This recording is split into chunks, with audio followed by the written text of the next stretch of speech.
Hello and welcome to Talk TV. I'm your host, Doug Brendel. Tonight we're not going to have a guest. We're not going to have the usual format that you see here on Talk TV. I'm going to tell you the history of the town of Pahrump. It's been hidden in secrecy for many years.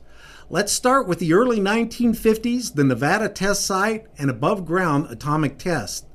To entice soldiers to volunteer to march into those atomic blast zones, President Harry Truman came up with what was called the Post-Atomic Homesteading Act. And what that act did was it made an allocation of a new homestead to the soldiers who volunteered to march into those blasts. And what they got was an acre and a quarter of land. They got a double-wide mobile home, they got a septic system, a new well, electrical system, and it was located on a portion of the West Nellis Range. That is what this area used to be called. It was a portion of Nellis Air Force Base from the Spring Mountains to the west. I don't know the exact size and layout of it, but it was the West Nellis Range. So we had the American military building a government reservation for these people to live if they so choose, for free, as a gift. Thank you for volunteering. We had no idea how dangerous this would be. As it turned out, they didn't drop dead by the thousands. But what did happen is that human beings are possessed with what is called the zombie gene.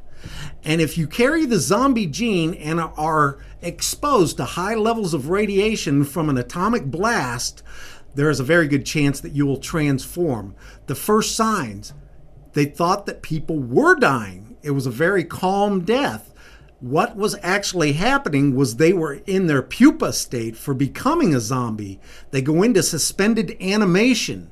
People think they're dead in a very short time, but hopefully it's not too long, or you will get embalmed and you will get buried. But these people looked like they were falling dead in their sleep or just dying. They found out that they were in a suspended animated state. When they woke up is when there was the greatest danger. Because if these people got too riled up over something, they could then slide down the scale and become a real flesh-eating, mind-craving, brain-wanting to eat zombie. Yeah, it got pretty scary pretty quick. And what the government found was they could keep all these people together on this reservation. And the way the reservation got its name is from two government documents. The first one being one that everybody knew about, the Post-Atomic Homesteading Act, with a lot of ballyhoo and, hey, isn't this great? The second document whereby we get our name was very top secret. And it was called Radioactive Undead Military Personnel. P.A.H.R.U.M.P.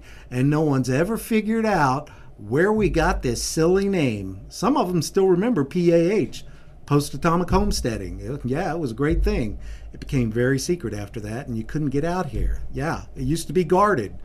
And it used to work for a long time. But eventually, developers came, and the cat was out of the bag, and it was a nice little community. And the people who moved in here and bought up land and everything else, they had no clue as to who a lot of their neighbors were.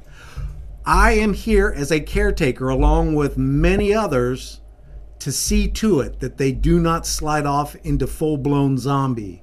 And the way we do that is to make sure that they are not getting riled up. That's how it happens. These people, the zombie gene makes you a self-righteous person. You get self-indignant. You tend to be Republican, even libertarian. I know, I'm a libertarian, so I've been trained to recognize the signs. Vincent Cargosi, he's a libertarian. Anyway, that self-righteousness is about 100 times what it is in the normal person. When it becomes irradiated in these blasts and you become a zombie, you may not watch afternoon judge shows. You may not watch Jerry Springer. You may not watch Maury Povich. You may not watch reruns of Cops. Anything that makes you jump to your feet and shake your fist, it's out. And you know that. And it's good for you, and you're glad that we tell you.